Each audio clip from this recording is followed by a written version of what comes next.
começar o nosso percurso, né, das conversações matrísticas e patriarcais, né, que é um texto do Humberto Maturana, né, que está num livro, esse livro aqui, né, que esse livro é escrito a duas mãos, né, a introdução ela é feita pelo Humberto e pela Gerda, né, Gerda Werdenzuller, não sei como é que se pronuncia, é uma alemã.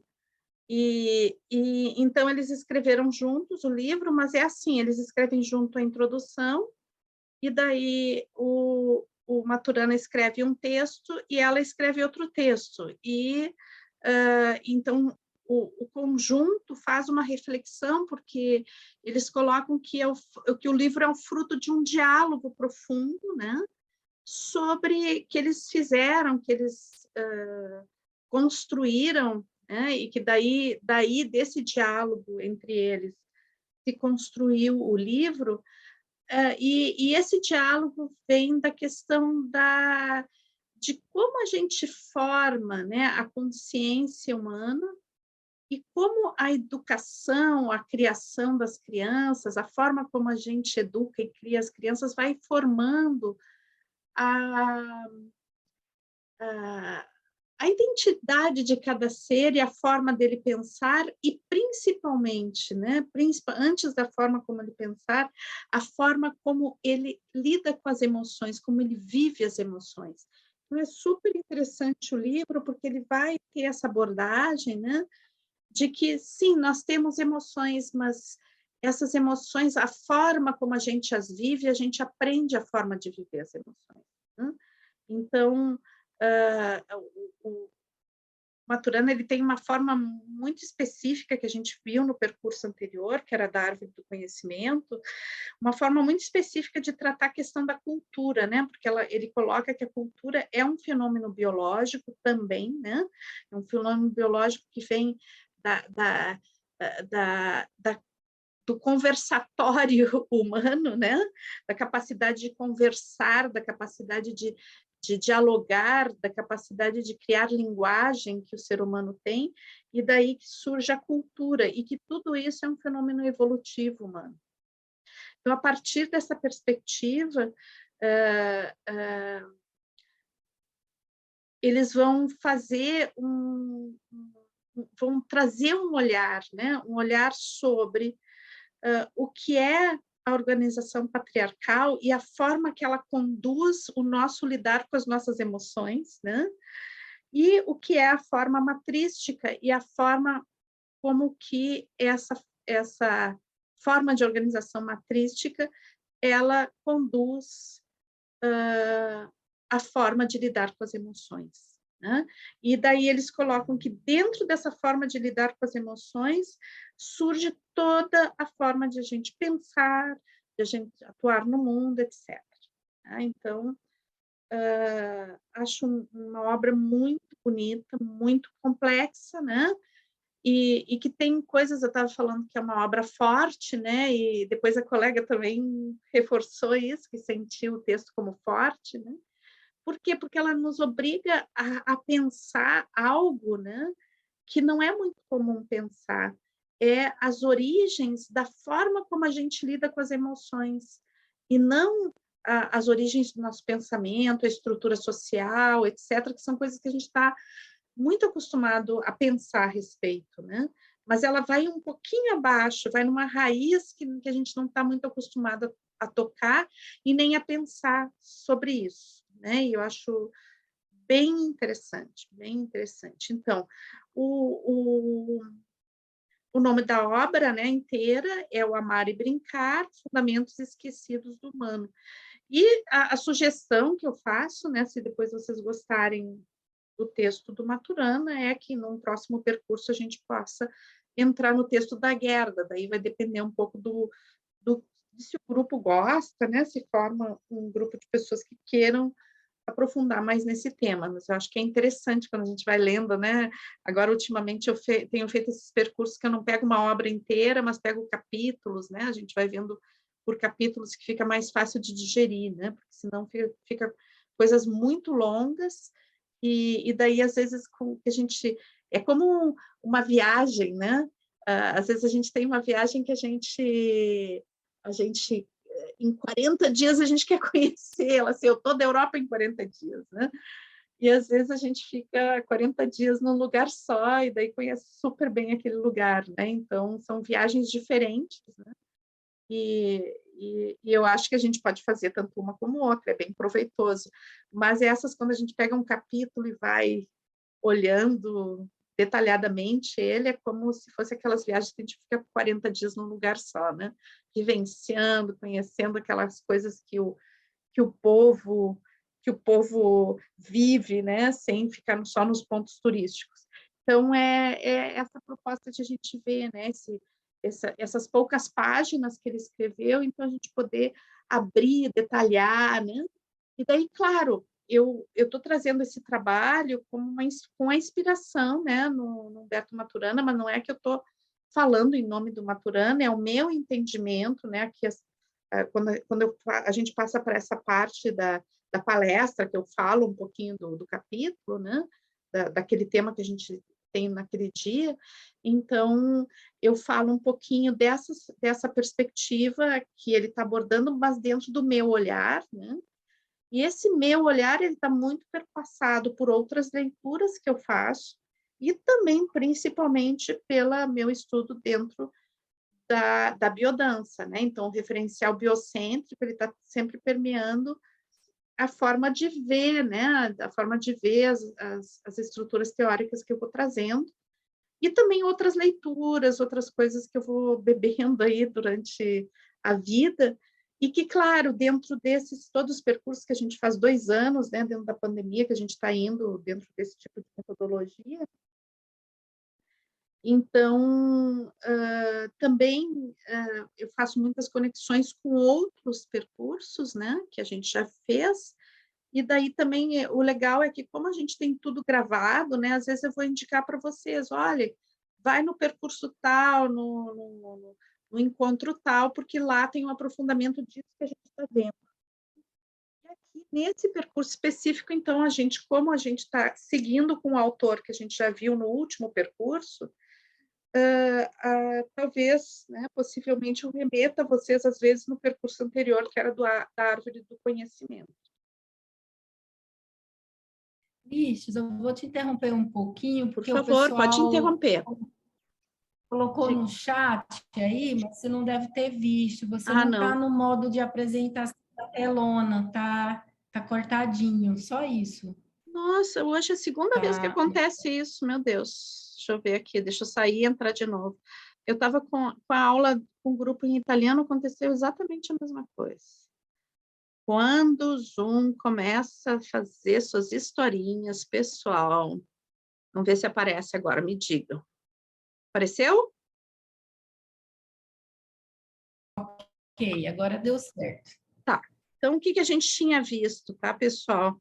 Tinha visto... deixa eu ver aqui, só para mostrar o que eu já tinha apresentado, tá? É só a entrada, e a gente estava aqui vendo o livro, né? Eu mostrei a capa do livro e colocando que o texto que a gente vai ver é o do Humberto Maturana, né? Tinha colocado também que a introdução é do Humberto da Guerda, e que então a gente vai ver o texto do Maturana, indicando que depois, se a gente quiser dar um prosseguimento, se a gente gostar desse texto e desse estudo, a gente ainda pode ver o da Guerda em um outro momento, tá bom? Então, o pessoal desformatou um pouquinho. Hoje o negócio da tela aqui não está muito bom, foi um O lá para baixo, tá? Mas a ideia é que né, de a gente começar a discutir o patriarcado. Então, o título, né, desse texto específico é esse, né, Conversações Matrísticas e Patriarcais, que é o título do texto do Maturana. Então, daí ele vai trabalhar com 3 termos que eu quero trabalhar agora, que é o matriarcado e o matrístico, tá? Então, para a gente poder entender um pouquinho, para a gente começar a zarpar nessa viagem, acho importante a gente entender esses termos. Pessoal, deixa eu só entrar ali no Zoom não, no WhatsApp, para desligar ou tirar o WhatsApp, porque senão ele vai ficar com um barulhinho. Só um pouquinho.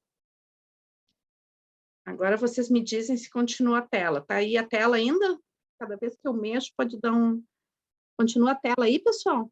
Alguém me avisa? Sim, tá, legal. Perfeito.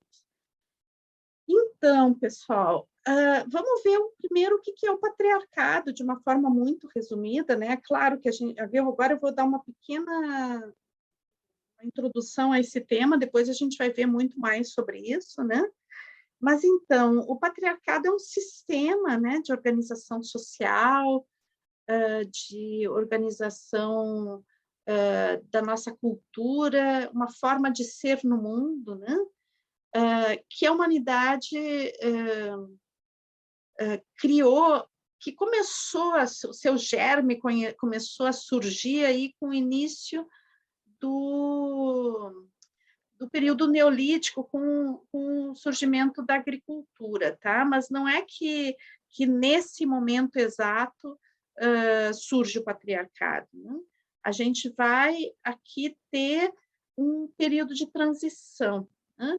Que vai entrar numa coisa mais forte, cada vez se estruturando mais, quando surge o período dos metais, que começam a surgir as armas, as ferramentas também para a agricultura, e a agricultura vai cada vez se tornando mais potente, mais extensiva, né? E vai se tornando as grandes lavouras, né? E a necessidade de mão de obra para fazer grandes lavouras coletivas, né? Então vai mudando a forma de produção das plantações e também essas ferramentas novas, essas armas, né? Elas também vão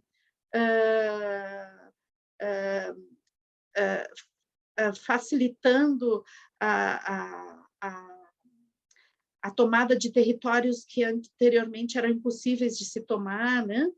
Então, onde surge, né, as primeiras civilizações que a gente vai ver ali no Oriente Médio, nessa região entre o Tigre e o Eufrates, né, os dois rios, era uma região assim inacessível anteriormente, né, porque era uma região de banhado, uma região cheia de juncos, muito difícil, né? Mas era realmente um solo muito fértil. Para a humanidade paleolítica, era um território que certamente não interessava para nada, né? Como um território para se plantar, ele começa a interessar porque ele é um território que tem irrigação e é fértil, né?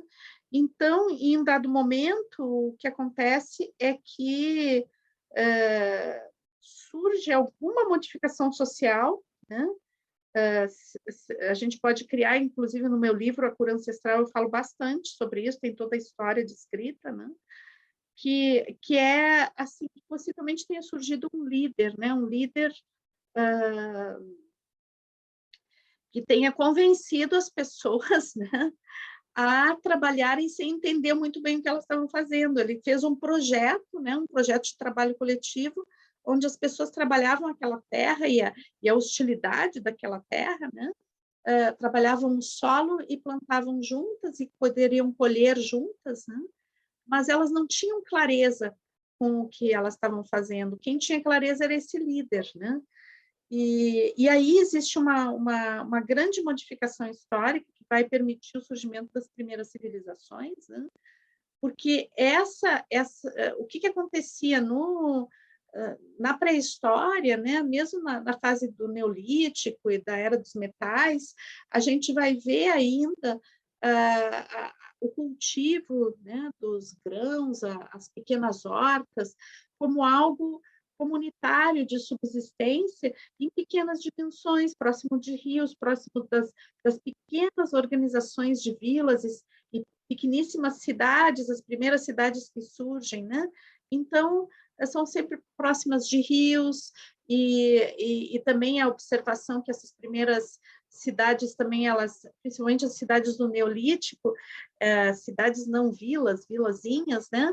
Elas não estão buscando fortificações, elas não estão buscando lugares altos para para colocar a cidade, né, essa vila como um elemento de defesa. Se nota pela localização desses povoados que o que eles buscavam era água para irrigação, né, e terra fértil para plantar, porque não tinha, possivelmente não tinha um perigo tão alto, né, de ataque por outras tribos, etc., porque realmente não era o privilégio, não era a fortificação, mas sim a produção da terra, né? Então se acredita também que durante o Paleolítico e depois o Neolítico a humanidade não era agressiva, né? Ela não era não eram culturas que estavam centradas na exploração do humano pelo humano, no roubo de terras, na apropriação, né? Então, que existia, que eram sociedades bem mais pacíficas, né? Que não estavam baseadas na guerra. Então, na Idade dos Metais, a gente já vai vendo cada vez se sofisticar mais as armas e os instrumentos, né? O que permite, então, essas primeiras produções coletivas, né? Uma agricultura em larga escala. Claro que as nossas agriculturas hoje são em muito maior escala, mas para aquela época era uma coisa em larga escala, né? Esse cultivo coletivo, onde, pela primeira vez, quem planta não sabe muito bem o que está plantando, como está plantando, porque tem a mente disso, o conhecimento disso está fora da força braçal, né? Então, existe essa dissociação que acontece entre a pessoa que trabalha e a pessoa que pensa. É a primeira vez que isso acontece, né? Bom, e daí vai surgir depois uma necessidade de quantificar essa produção, e em cima dessa necessidade de quantificar essa produção, o excedente de produção começa a ser cada vez maior, né? E daí, então, e quem organiza esse excedente de produção é essas pessoas que têm o poder intelectual e não o poder braçal, e daí se começa a se organizar o tipo de sociedade que a gente tem hoje, né?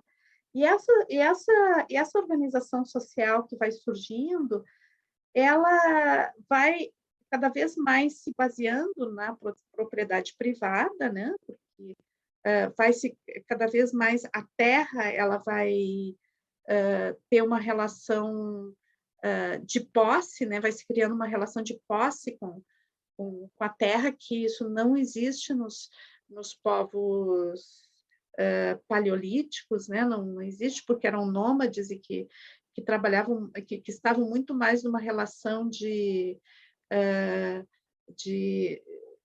passagem e de quando o solo começava a se esgotar e aquela região começava a se esgotar, então existia um prosseguimento, né? Inclusive o tamanho das comunidades eram bem pequenininhas, porque daí o impacto ambiental não era muito grande, né? E daí, então, a partir do surgimento da agricultura, começa também o surgimento da posse da terra, né? E a propriedade privada. E daí também a propriedade privada, ela traz um dado de modificação das relações humanas, né? Que não é mais só o que surge na agricultura de larga escala, que é essa coisa da divisão entre o trabalho braçal e o trabalho intelectual, mas também a gente vai ter uma necessidade que começa a surgir, né, e que não existia anteriormente, é estabelecer uma linhagem que vem através do pai, né? Então, essa linhagem que vem através do pai permite, né, que se defina quem vai receber essa terra depois que aquela pessoa que é suposta dona da terra morrer, né? Que são os filhos. Só que daí o que acontece, né?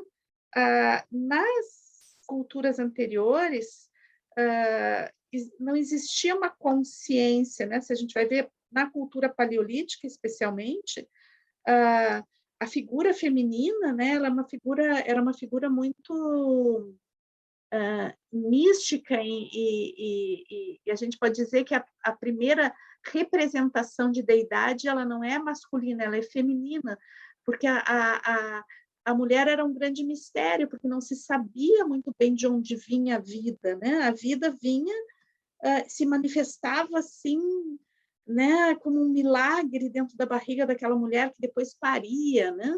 Depois, ainda por cima, a mulher sangrava e não morria, então a mulher devia ser uma coisa maravilhosa, né? Uma coisa assim, uma deidade, né? Então, as primeiras representações de divindade, elas são femininas, né? E durante o Paleolítico, elas vão ser femininas. A gente vai ver representações masculinas bem mais tardiamente. Então, todo o período neolítico, existe uma passagem, né, das representações femininas, que elas vão, claro que com o domínio da cerâmica e tudo, as representações vão ficando cada vez mais sofisticadas, mais bonitas, né, mais cheias de detalhes. E a partir do momento que vai se entrando na era dos metais e depois nas primeiras civilizações, a gente vai vendo que essas deidades femininas, que elas ainda, no período neolítico, elas estão assim, se relacionando com já a existência de deidades masculinas, mas que ainda eram consortes, filhos, né? Aos pouquinhos, os deuses, as deidades masculinas vão crescendo e as deidades femininas vão perdendo a sua potência de manifestação. Né? Por quê? Porque a partir do momento, né, que o homem, e isso vem principalmente do período neolítico, né, onde existe uma fixação na terra, a criação de pequenos rebanhos, etc., uma pecuária em pequena escala, né? Então, o que acontece? Essa observação na natureza traz, né? Assim como trouxe a agricultura, ela também traz a consciência da participação, né, do homem na reprodução, né? Então, quando se colocava um monte de fêmeas num cercadinho, de fêmeas, lá sei eu, de cabra num cercadinho, né? Nenhuma reproduzia, daí quando se colocava o macho lá dentro, todas ficavam prenhas, né? Então, aí começa a chegar à conclusão que existe um papel no masculino, né? E que é muito importante. Isso dá uma reviravolta, né? Uma reviravolta psíquica, uma reviravolta na forma de pensar, na forma de estar no mundo, na forma de perceber as coisas, né? E isso é uma semente do patriarcado, porque daí, com a propriedade privada, né, se tem o interesse de que os herdeiros sejam os filhos. E como é que vai se saber quem é o pai, né? O homem nunca sabe muito bem se ele é o pai mesmo, né? Então, começa a surgir um controle da sexualidade feminina, um controle da vida feminina. As sociedades que antes eram muito participativas, igualitárias, né? Durante toda a pré-história, a gente vai ter um equilíbrio dessas forças masculina e feminina, dessas manifestações, relações de colaboração. A gente vai vendo isso desaparecer e a mulher cada vez sendo mais cerceada por leis, por dogmas, por uma série de coisas, né? E a gente pode ver que os ensaios primeiros de escravidão, de manipulação, de domínio, né, sobre o outro vão se dar na esfera íntima, na relação com as mulheres. Isso depois vai se reproduzir nas relações de trabalho entre diferentes povos, etc. Mas isso nasce na relação entre o masculino e o feminino dentro do surgimento do patriarcado, né? Então, um resumão assim, né, sobre o que é o patriarcado, é esse sistema, né, onde existe um domínio de uma energia, né, masculina sobre uma manifestação feminina, né? Essa manifestação feminina, ela vai ser representada, obviamente, pela mulher, né, em primeira pessoa, mas também esse modelo que é de dominação, de controle do outro, tanto na esfera íntima como na esfera coletiva, né? Ele é um modelo onde existe uma hierarquia, né? Uma hierarquia, uma opressão, um domínio, um controle. É um modelo social que surge aí, a partir dessa relação de controle, especialmente da sexualidade feminina, né? E que vai se transbordando para outras esferas, né? E que vai tornando alguns seres humanos, para começar pelas mulheres, mas depois a gente vai ver por etnia, a gente vai ver por região, pela tribo do fulano ou do ciclano, então vai tornando alguns seres humanos começam a ser considerados menores, menos dignos, mais colocados como controláveis, né, e que devem ser controlados, e outros como os que pensam, os que dominam, os que montam estruturas e que dominam os outros, né? E aí essas relações vão se construindo. Então, a gente pode ver, né, que eu acho que não é por acaso isso, que a história da civilização é a história do patriarcado, né? E se a gente pode pensar também em termos da terminologia que a gente usa hoje para a geologia, né, que é o termo antropoceno, a gente vê que a partir do surgimento da agricultura surge o antropoceno, a raiz do patriarcado, a raiz do antropoceno vem do surgimento da agricultura, né? E isso vai se firmando cada vez mais forte ao longo da história humana, né? Da história que se chama história, porque a pré-história não se chama pré-história, não se chama história, se chama pré-história, né? E eu acho que tudo isso, né, essa conotação, por exemplo, de dizer que o que vem antes da história é uma pré-história, como se não fosse uma história, e é o tempo maior que a humanidade viveu, é o tempo pré-histórico, né? É uma forma também de nos afastar de algo que era muito diferente do que a gente vive hoje, né? A gente tende a pensar que a estrutura patriarcal de família, a estrutura patriarcal de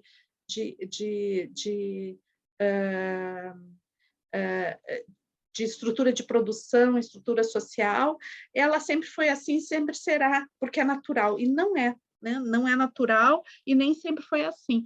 A gente tem, para 10 mil anos de patriarcado, a gente tem centenas de milhares de anos de culturas matrísticas, e que, bom, é o tempo maior que a gente tem de vivência como humanidade, né? Então, aqui é o resultado, né, de como diria Maturana, né? Não sei se vocês se lembram daquela noção que a gente viu no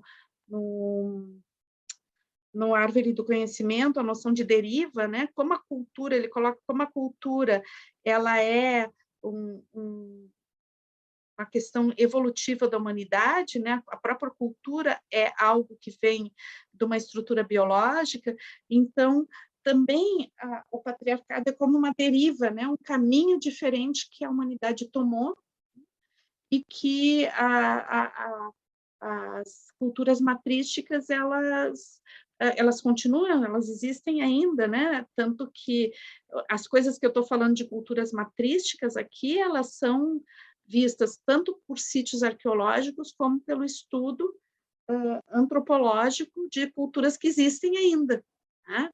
Que a gente vai encontrar no Amazonas, na África, em alguns outros lugares, né? Que têm culturas diferentes do que o patriarcado. Agora, claro, o patriarcado, na época das grandes navegações, ele vai derivar para o colonialismo, né? E daí para o imperialismo, e a gente ainda está vivendo esse ciclo, né? Ele ainda continua. Então, esse fenômeno do imperialismo ele foi acabando com essas culturas matrísticas que ainda existiam, né? Mas ainda subsistem, né? E hoje representam, especialmente aqui na América Latina, né? Toda uma linha de pensamento que cada vez está mais forte, trazendo esperanças para a gente, né? De que a gente possa ter saídas bem bonitas, né? Toda essa história do bem viver tem a ver com isso, né? Bom, daí a palavra matriarcado, né? Até eu trago essa deusa, né? Essa aqui é uma deusa neolítica, tá? Ela é desse período de passagem, né? É uma deusa em cerâmica, então ela é já não é uma Vênus paleolítica, mas é uma Vênus neolítica. Então, essas mulheres com ancas fartas, com barriga, com seios, né? Elas eram as representações da deidade, né? E a deidade, as primeiras representações são todas femininas. Mas daí eu trouxe essa linda escultura, né? Mas ela não pertence ao matriarcado, essa escultura, ela pertence a uma cultura matrística, tá? E daí a gente tem que ver a diferença. O matriarcado, segundo a Rosemarie Muraro, nunca existiu, tá? E também tem a antropóloga Marija Gimbutas, né, que é uma antropóloga que tem um trabalho excelente, lindo, lindo, lindo. Até agora tem um vídeo que só existia em outras línguas e agora está com a legenda em português. Posso ver se eu acho para passar para vocês sobre a Marija Gimbutas, tá? É uma coisa linda a história dela, né? E ela que descobriu essa questão das deidades femininas, né? Fazendo pesquisas em sítios arqueológicos. E ela afirma também que nunca houve um matriarcado, ou seja, nunca houve uma sociedade onde a mulher exercia um poder sobre os homens de opressão e de exploração e de domínio e de controle. Tá? Nunca houve isso, não existe registro histórico disso. Agora sim, as sociedades que vêm do Paleolítico, Neolítico, e essas sociedades que chegaram ao tempo atual ainda com essas características, elas são as sociedades que são matrísticas, né? Então, o matrístico são as sociedades onde, né, existe uma relação de cooperação entre os gêneros, a diversidade dos gêneros, né? São sociedades que são muito mais receptivas, elas não são binárias, tá? Elas se afastam do binarismo, ou seja, daquela interpretação de que existe homem ou mulher, né? Elas são mais amplas, elas aceitam uma maior possibilidade de manifestações do humano, né? Fora de estereótipos, né? As sociedades matrísticas, as originais, lá no tempo do...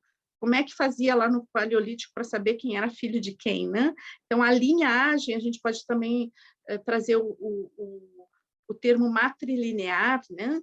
O matrilinear tem a ver com a percepção de que o que nos traz a nossa ancestralidade não é o pai, mas a mãe, né? Porque nas sociedades paleolíticas, como não se sabia da participação do homem na procriação, então a linhagem era dada pela mãe. Então é daí que surge, né, essas relações, mas nessas sociedades, claro, o papel da mulher era muito importante, né? Mas isso não significava uma opressão ao masculino, né? Significava uma participação, né, mais igualitária, mas onde também as manifestações do que era do feminino e do que era masculino eram enaltecidas e vistas como belezas próprias, e não como algo que pudesse se comparar um com o outro, né? E no matrístico, então, a gente pode ver que o termo mater, né, o maternar, né, ele não significa algo que necessariamente está ligado à figura feminina. E daí vem toda a reflexão do livro, né, porque dentro da sociedade patriarcal, o que acontece é que o mater, o maternal, né, ele tem a ver, o criar as crianças é uma função feminina, porque as crianças são inferiores na sociedade patriarcal e as mulheres são inferiores também. Então, cabe à mulher cuidar dos filhos e tudo isso que são pessoas, né, que são menos, né? Então, as crianças são menos, as mulheres são menos, né? Menos no sentido de valor, então as mulheres cuidam das crianças, né? E existe um sistema de perpetuação, né, da forma como sentir isso, da forma como viver isso, né? E é interessante porque essa perpetuação dessa forma é dada também pelas mulheres, né? Então, não é os homens que em primeira pessoa vão lá fazer a opressão, mas existe uma perpetuação de uma forma de sentir, de ver, de abordar o mundo, de se viver no mundo, e principalmente de se emocionar no mundo, que tem a ver com algo que vai de geração em geração e todos são partícipes disso, né?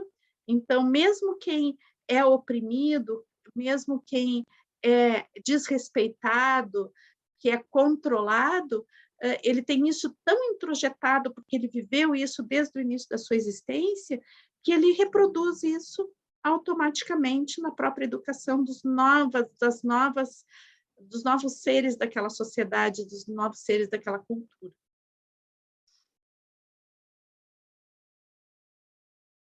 Então, o nosso texto ele parte, né, do princípio de que cada sistema, né, ou seja, o patriarcado, produz um tipo de interação, né, e a matrística produz outro tipo de interação, né?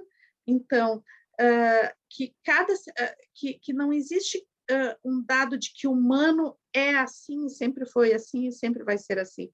Não, que existem interações que vão se criando a partir do que é vivenciado pelas pessoas que integram aquela sociedade.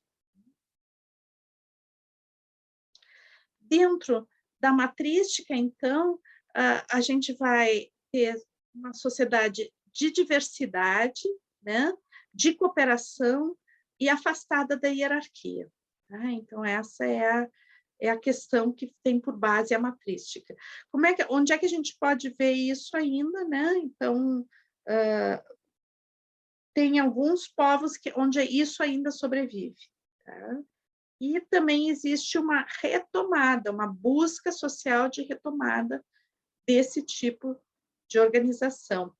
E é interessante, como a gente está vendo dentro de bases biológicas, né? Então, também perceber o quanto, apesar dessa deriva, né, cultural para o patriarcado, e é como se aquele germezinho da matrística tivesse um pouco foi durante um longo tempo pouco nutrido, né? Ele ficou ali latente. É como que a gente chega hoje socialmente no momento do patriarcado, onde se a gente continuar nutrindo esse ramo, né, a gente conduz a um processo de extinção da espécie humana, né? Porque a gente está no esgotamento das relações, esse acoplamento estrutural, para usar os termos do Maturana, né? Ele está gerando um esgotamento em nível global, né? Então, talvez realmente seja o momento que, aos poucos, esse ramo do matrístico comece a necessariamente ser nutrido se a gente conseguir quiser continuar a sobreviver como espécie, né? Porque a gente está gerando um esgotamento, né? Um esgotamento em nível sistêmico. Então, o interessante desse livro é que ele coloca, né, que a mudança emocional faz uma transformação cultural. Então, que a base, né, da cultura, ela está, né, tá sedimentada sobre a emoção, né?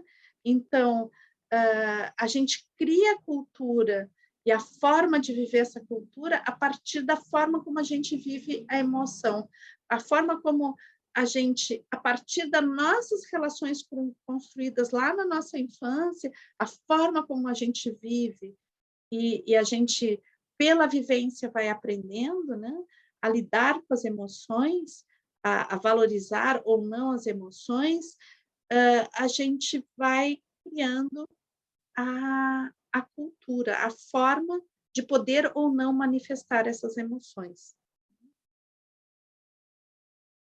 E daí, então, pessoal, tem uma questão que eu gostaria de trazer para vocês agora num vídeo, né?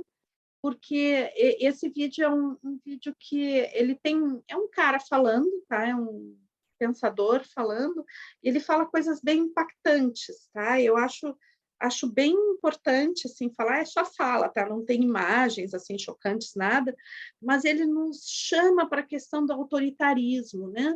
Então, o quanto, dentro da estrutura patriarcal, e principalmente do jeito que a gente está vivendo hoje em dia, a estrutura patriarcal, que a gente está num período de agonia da estrutura patriarcal, né? A gente está agonizando, né, dentro dessa estrutura. Então, como se constitui a questão do autoritarismo, né? E como ele se constitui, o autoritarismo, ele se constitui baseado na fragilização da identidade das pessoas, né? Então, o quanto é construído uma fragilização da identidade a partir de um composto emocional básico, né? Como base a emoção, para sustentar sociedades altamente exploratórias e autoritárias. Eu vou convidar a gente para sair um pouquinho da tela e ouvir ele, tá? Ele é um vídeo que tem 15 minutos, tá? Mas eu achei ele tão importante que eu achei que vale a gente ver, tá? Eu vou sair um pouquinho aqui para a gente... Acho que vai dar tempo legal para a gente ver tudo. E daí compartilhar essa outra tela com vocês, porque eu achei esse vídeo muito interessante. Daí me deu vontade de trazer. Ele não tem, assim, ele não está baseado no autor que a gente está vendo agora, tá? Ele está baseado em outros autores, outros filósofos, ele vai citar esses filósofos, mas eu acho que tem tanto a ver com o que a gente está falando, e eu acho que nos ajuda tanto a fazer uma reflexão ao que a gente está vivendo nesse momento histórico, especialmente aqui no nosso país, né? Mas também no mundo inteiro, eu acho que vale a gente dar uma olhadinha. Tá? Então, vamos lá. Eu não compartilhei o som, deixa eu sair um pouquinho só, senão vocês vão ver o cara falando e não vai ter som.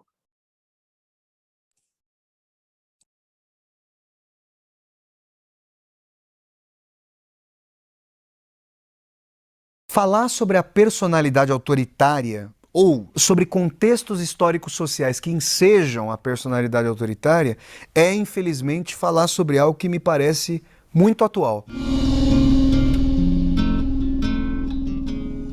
No princípio do século XX, uma série de pensadores progressistas, depois associados, né, àquela que seria chamada de Escola de Frankfurt, estou falando da teoria crítica da sociedade, que ficou muito conhecida pelos autores Theodor Adorno, Max Horkheimer, Herbert Marcuse, o Walter Benjamin também ali flertou com a Escola de Frankfurt, o Erich Fromm, psicanalista, todos esses autores ali do núcleo daquilo que nós vamos chamar de Escola de Frankfurt, estão pensando sobre questões fundamentais para nós entendermos a permanência, a persistência daquilo que o Brecht vai chamar, vai definir com um aforismo maravilhoso, dizendo o seguinte: a cadela do fascismo está sempre no cio. Por que é tão difícil superar as tendências regressivas, primitivas, de violência mais bárbara na nossa sociedade? Sociedade que se toma por civilizada. Como é que esse conjunto de instituições norteados por constituições, por leis, pela racionalidade em uma época de sumo cientificismo, como é que tudo isso pare o aborto do fascismo, do neofascismo, das tendências mais violentas, da barbárie? Essas são questões fundamentais levantadas por esses autores, à luz, obviamente, da experiência do Holocausto. Perguntam os autores da Escola de Frankfurt: Por que é que o movimento operário alemão, movimento fortemente influenciado pelo Partido Comunista, pelas organizações sociais de esquerda e extrema esquerda, oscilou do Partido Comunista para o Partido Nacional Socialista dos Trabalhadores Alemães? Como é que a suposta vanguarda do proletariado, os supostos revolucionários, ao invés de apoiarem a causa da emancipação, acabaram apoiando a causa da reação? E vale lembrar que o NSDAP, que é a sigla em alemão do Partido Nazista, chega ao Reichstag, ao Parlamento Alemão, em janeiro de 1933, alçado democraticamente, ou seja, eles ganharam a eleição. O Partido Nazista chega ao poder alçado pela massa de trabalhadores, que estariam então agindo contra os seus próprios interesses supostamente revolucionários, para nós, obviamente, nos remontarmos à tradição que começa não só com o Marx, mas que é potencializada pelo Marx, de que os trabalhadores, os proletários de todo o mundo têm que se unir porque eles não têm nada a perder a não ser os seus próprios aguilhões. E aí, a noção de personalidade autoritária, de contexto histórico-social autoritário, que embebe a coletividade de valores regressivos e primitivos, valores ensejados pelo fascismo e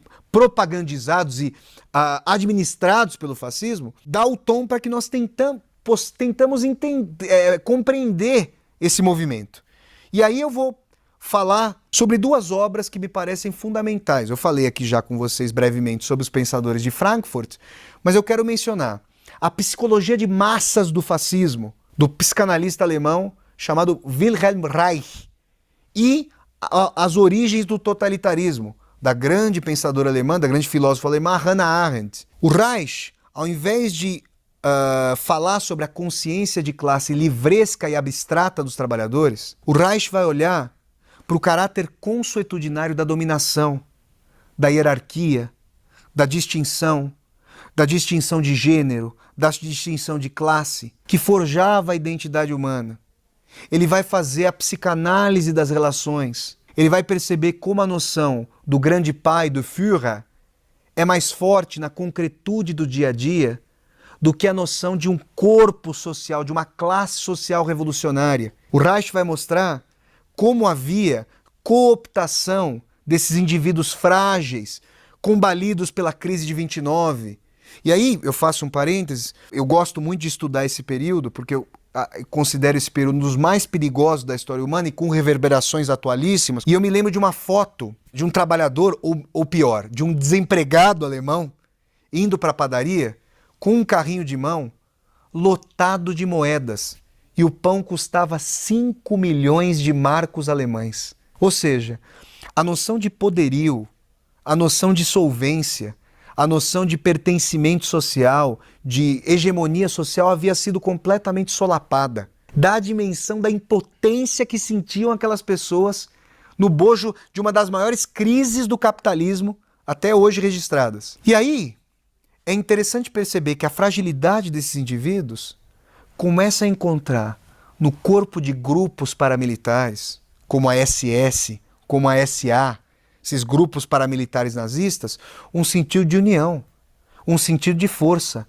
Juntos somos mais fortes. Isso dá um sentido importante numa sociedade como a capitalista que arremessa um indivíduo contra o outro, continuamente, como a base fundante das suas relações. Vejam, dizer que juntos somos mais fortes tem um sentido muito próximo, por exemplo, do ethos, dos valores do socialismo. A questão é que os fascistas, e não é à toa que o partido do Hitler se chama Nacional Socialista, eles souberam utilizar as aspirações da massa para os seus próprios objetivos.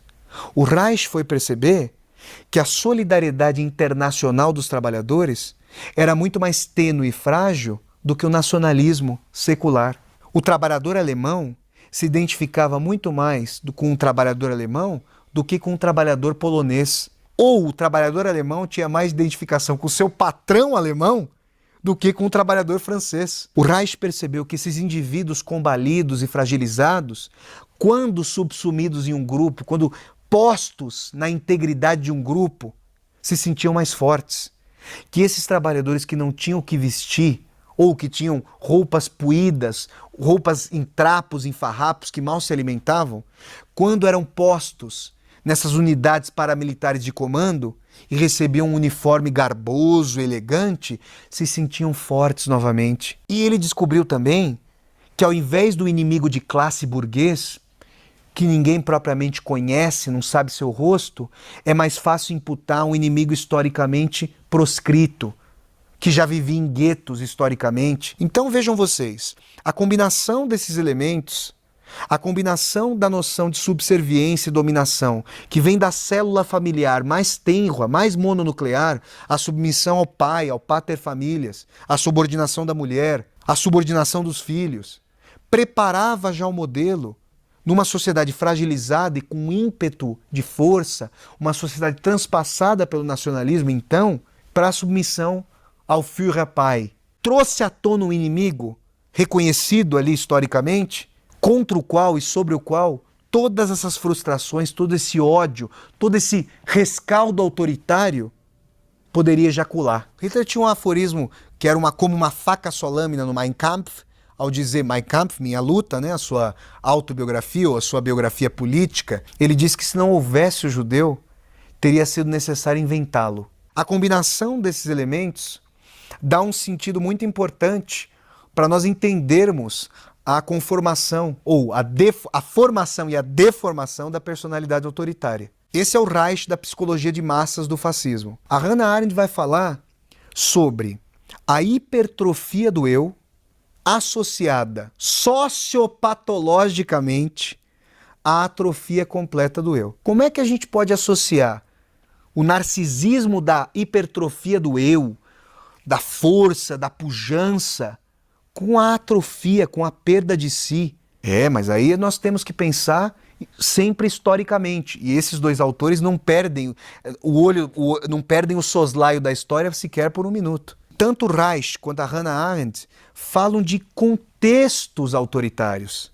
Falam de contextos como gatilho para a eclosão das piores características historicamente configuradas do ser humano. Em determinados contextos históricos, esse mal, essa barbaridade, essa banalidade do mal, para usar o termo da Hannah Arendt, que parece contida, que parece propiciar a vivência do cotidiano, nesses contextos, essa banalidade vem à tona e o contrato social parece completamente assustado. E aí a gente percebe, por exemplo, numa sociedade como a nossa, e eu já trago para nós, eu espero que o telespectador do canal do YouTube da Casa do Saber vá comigo fazendo as pontes entre esse contexto de há um século e vá pensando em atores da nossa época que vão animando uma série de discursos de sumo autoritarismo, discursos de violência, discursos de ódio. Pensemos, em contextos de crise profunda, em contextos de hiperinflação, como o contexto alemão ali da República de Weimar, em contextos em que esse eu, que é inflado à competição, que não pode ser um loser, que a cada momento do dia é instado a se colocar contra os demais e acima dos demais. Quando esse universo egocêntrico, esse universo que parece orbitar ao redor desse eu, dessa fração competitiva da sociedade, não consegue exercer as suas características mais cotidianas, as características que mais lhe são cobradas. Para onde vai essa energia? Porque esse eu está desempregado. Esse eu não consegue se posicionar socialmente. Todas as balizas da sua vida, todas as suas planificações, seus desejos são ceifados. Esse eu começa a se atrofiar. E é curioso que ele morre atado, ou digamos, ele tem a tendência mórbida de ficar atado ao seu próprio narcisismo social, justamente quando ele não pode ser exercido. E é curioso que nesses contextos de crise, nesses contextos de falta de explicação para a ruptura do cotidiano, demagogos das mais diversas origens e estirpes vêm oferecer soluções fáceis, retomando discursos de ódio, preconceito e exclusão que estão sempre à mão daqueles que, atrofiados pela crise, precisam encontrar alguém a quem culpar. E é curioso que, historicamente, as vítimas, por serem vítimas, parecem culpadas. O passarinho é que parece buscar a proteção da gaiola. O contexto da atrofia do eu, vinculado a uma sociedade que se embasa, se estrutura pelo hedonismo, pelo cálculo utilitário, pela maximização das satisfações pessoais, dá um contraponto interessante para nós percebermos como determinados indivíduos fragilizados pelas crises sociais e históricas aderem a grupos, porque no grupo seremos mais fortes e em grupo conseguiremos passar como uma onda, como um tsunami pelos nossos adversários. Num contexto atualíssimo do Brasil, de profunda crise política e social, vários eventos aconteceram contrapondo grupos de filiação política diversa com discursos de ódio dos mais diversos matizes. Quem pôde ir a manifestações de ambos os lados pôde perceber características, e eu estive presente a manifestações em ambos os lados para tentar entender como isso estava se articulando, pode perceber características autoritárias em ambos os lados. E isso é perigosíssimo, porque a história já deu exemplos de fascismo de direita, que seria um pleonasmo, mas de fascismo de esquerda também. É um contexto de personalidade autoritária por excelência. E as redes sociais da nossa época têm o potencial socializante, democratizante, fundamental de colocar as pessoas em qualquer parte do mundo em conciliação. Só que é curioso que esse mesmo potencial emancipatório pode ter um potencial sumamente regressivo ao dar a imagem da massa não mais só concreta, mas virtualmente universal, em qualquer lugar. A disseminação do discurso de ódio hoje faz com que o Goebbels seja professor de pré-primário, porque nós chegamos a um ponto em que esse discurso, quando compartilhado, quando curtido e compartilhado aos borbotões, se dissemina com uma imagem de onisciência que faz inveja ao velho Deus. A gente está falando de contextos muito propícios para o desenvolvimento da personalidade das práticas autoritárias. É por isso que o estudo histórico das raízes, a genealogia do fascismo, o estudo do caráter autoritário é tão importante. É por isso que a eliminação, por exemplo, de disciplinas como sociologia e filosofia do currículo do ensino médio das escolas é algo extremamente temerário, porque essas disciplinas, aliadas ao estudo da história, da geografia, dão o tom para que nós entendamos a genealogia do tempo presente como um diálogo com o tempo histórico. E é por isso também que eu recomendo uma transmissão radiofônica, que depois foi transformada em palestra ou em texto, do Theodor Adorno, das mais importantes e das mais urgentes para a nossa época, que é Educação após Auschwitz.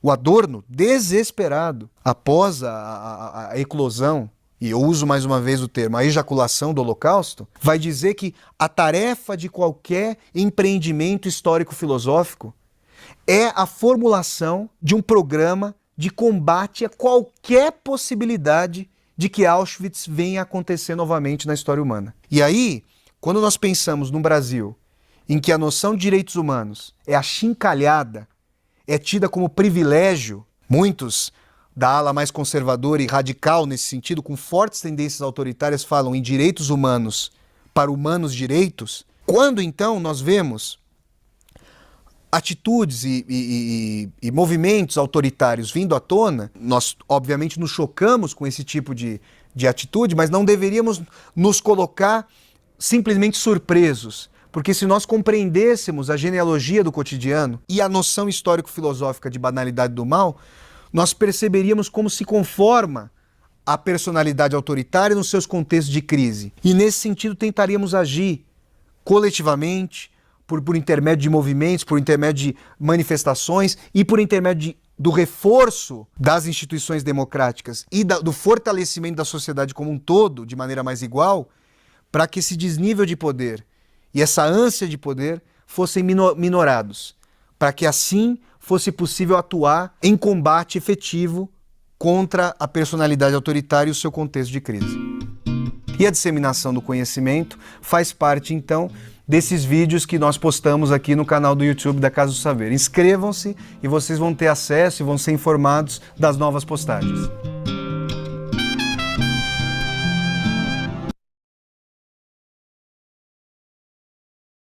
Ok, pessoal, meio longuinho, mas eu acho super importante esse vídeo, né? Eu acho que ele é muito esclarecedor, então daí queria passar para vocês. Eu recomendo esse canal, tá?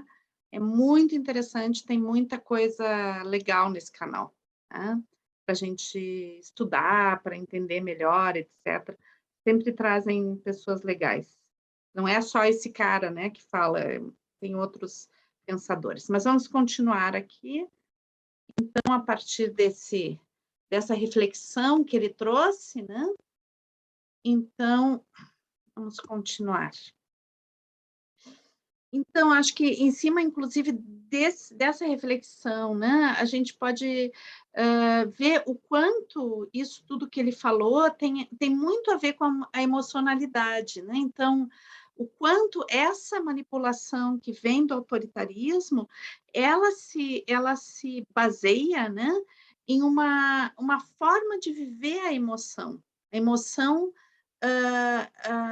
que vem, né, nessa circunstância que ele coloca, que vem de uma crise, né, de um momento difícil, de uma situação difícil.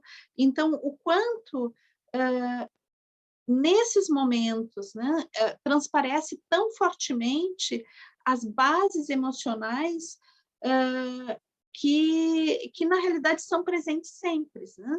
Então, o que a gente pode ver disso? Que, na realidade, nós nos consideramos seres racionais, né?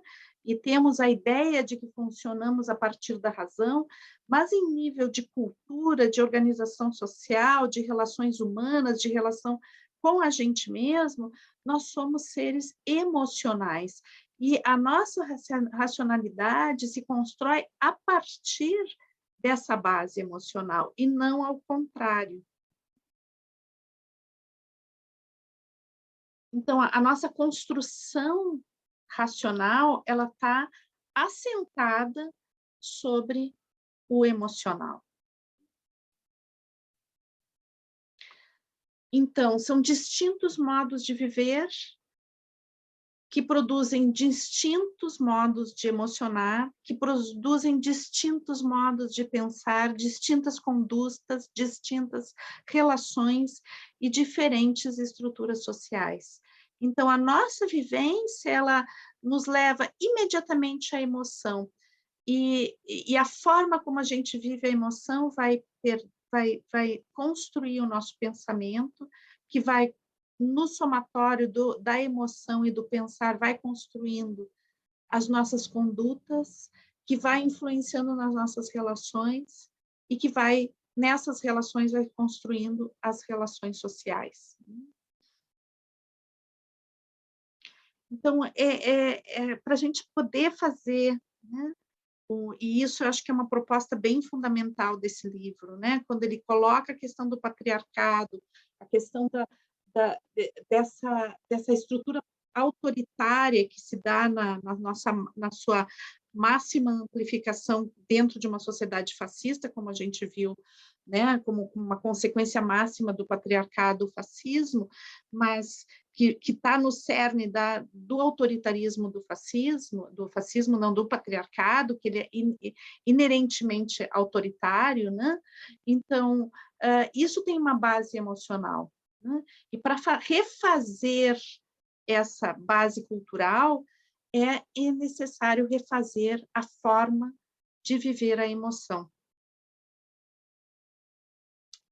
E daí, lembrando, né, uma coisa que a gente viu lá no Árvore do Conhecimento, que a gente teve todo um capítulo que a gente viu sobre o linguajar, né? Então, a conversa, a linguagem, a troca a partir da linguagem, né? Que vai ter essa conversação que existe na construção histórica humana, né? Nesse viver o aqui e agora do humano,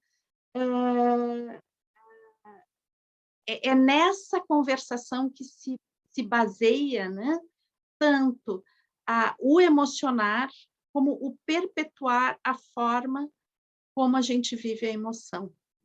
Então, é nesse diálogo, é nessa relação que se trava através dessa dança, né, que não é só de palavras, mas é dessa relação de comunicação que se estabelece de forma tão sofisticada e única na nossa espécie, que é uma relação tão profunda, essa conversação, né, que ela se dá entre os seres humanos, mas ela se dá entre nós com nós mesmos, porque isso é representado pelo nosso diálogo interno, pelos nossos pensamentos, pela estrutura que se dá no nosso pensamento. Então, quando a gente trabalha a base emocional disso, a gente está trabalhando justamente uma modificação da conversa.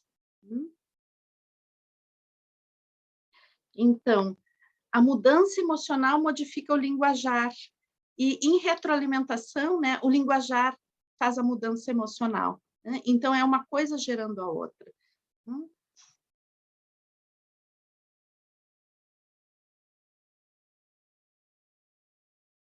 Então, o aprendizado, né, profundo, seja o aprendizado da submissão, ou seja, o aprendizado da liberdade, o aprendizado do amor, o aprendizado da cooperação, da cooperação, né? Ele é um aprendizado que se dá a partir da emoção. Então, o aprendizado da submissão, o aprendizado do autoritarismo, ele se dá nas emoções que vêm disso, né? O aprendizado da solidariedade, da comunhão, ela vem da experiência do amor, né? Das emoções associadas ao amor. Então, algo tão pouco prestigiado na nossa cultura, né? Como o cuidado com as relações, o cuidado com a delicadeza do humano, ele é a base para a construção de uma nova sociedade, né? É a base para a construção de um mundo que tenha maior amorosidade. É como se a gente estivesse cuidando de uma coisa macro, mas a gente não consegue cuidar daquilo que é a base, o início, a sementinha. E por isso, mesmo com as mudanças macro, a gente tende a perpetuar aquela forma autoritária, aquela forma submissa, aquela forma prepotente de viver a cultura. Então, a cultura ela é como uma rede fechada de conversações, né? Então, ela vai se retroalimentando. Se não existe algo, né? Como se a gente visse isso num nível de um ecossistema, né? Se não existe algo que muda essa chave, então existe uma tendência a se perpetuar, mesmo que a gente tenha a impressão que as coisas estão mudando, na sua base elas não mudam. Então, a gente tem aí um sistema, né, que ele vem se perpetuando, uma forma de vivenciar as nossas emoções, que ela vem se perpetuando já faz mais ou menos 10 mil anos, e cada vez vai agonizando mais, né? Então, é necessário uma mudança, né? Uma mudança, como eu disse, começar a nutrir mais aquele tronco matrístico, solidário, né? Para que a gente possa ter uma mudança da vivência de base, né? Para poder fazer uma mudança em grande escala.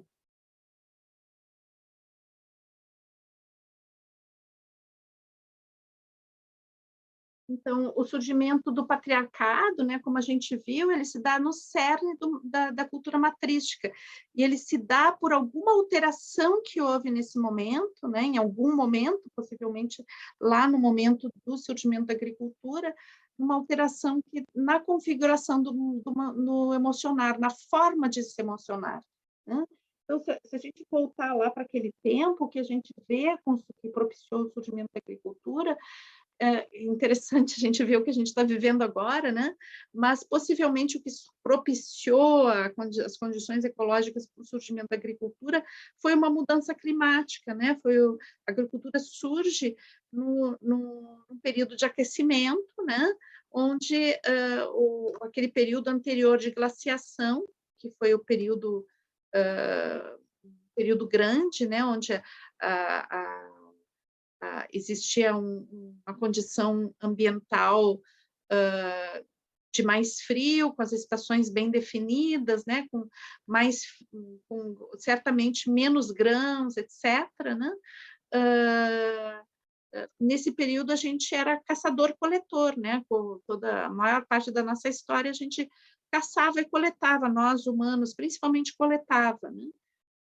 E daí, com o surgimento da agricultura, o que acontece? Essa modificação climática, ela faz com que surjam mais grãos, e a observação dos grãos que são coletados e caem no chão, né? Alguns caíam no chão, possivelmente a observação desses grãos que crescia uma plantinha nova onde caía o grão, é que fez com que algumas pessoas observassem que ali, né, surgia uma plantinha, então, possivelmente, aquele grão que gerava a plantinha, que isso, por incrível que pareça, as pessoas não tinham consciência disso, assim como não tinham consciência a respeito da paternidade, né? Então, essa vivência toda que se dá nesse período, é um período longo, histórico, né? Mas se a gente pensar na nossa história inteira como humanidade, é um período relativamente curta. Se a gente pensar na nossa história como planeta, como história da vida, é um segundinho, né? Então, houve alguma alteração aí que faz com que se mude a configuração do emocionar, né? E isso aí surge o patriarcado dessa alteração da configuração da forma de emocionar. E é muito interessante perceber, né?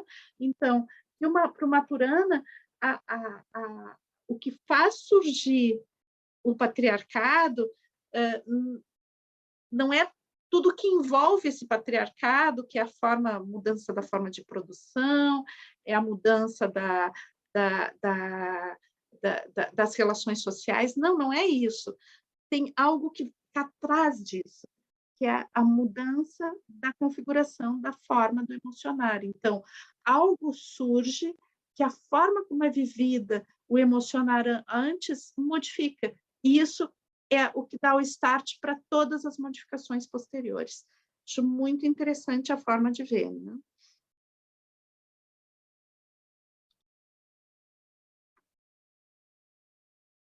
Então, o que ele fala, né? Que a alteração dessa configuração emocional fez, né, naquele momento, onde se mudasse a relação com as crianças, e isso, por toda a nossa relação emocional ser construída nesse período, né? Isso faz com que se altere a forma, essa vivência base inicial, né?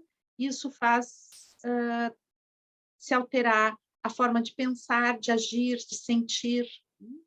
Então, essa mudança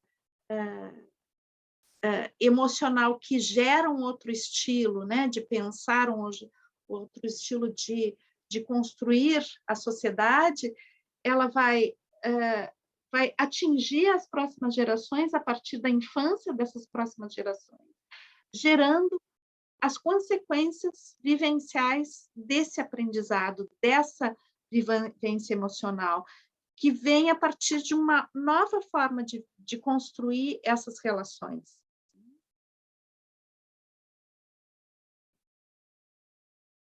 Então, essa alteração do espaço psíquico que acontece nessa época, né, gera uma nova estrutura de valores, que é justamente o que o nosso pensador, que agora não me lembro o nome dele, falou no vídeo anteriormente, né? Que é justamente essa deformação dos valores que vai se dando a partir dessa vivência que vai trabalhando cada vez mais sobre a escassez e sobre a manipulação. Isso tudo acontece sobre uma estrutura emocional, que vai se retroalimentando.